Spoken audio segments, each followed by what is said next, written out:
So what are breadcrumbs? Well, a breadcrumb trail is like a sort of secondary menu system that displays to a website visitor, where they are within a structured menu system.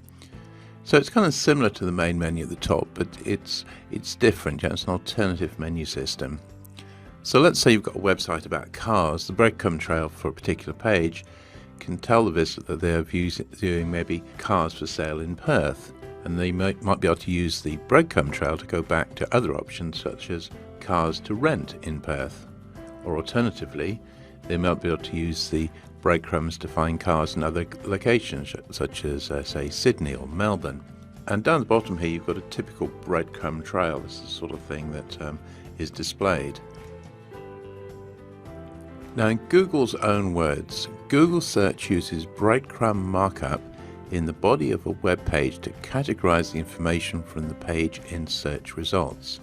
So basically this is telling you that Google likes breadcrumbs, and properly done the breadcrumbs can actually show up in the Google search results.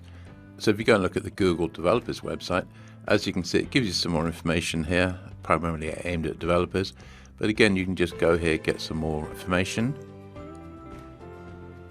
And as usual, you can sort of follow the links through here to get sort of more information on things like general structured data guidelines.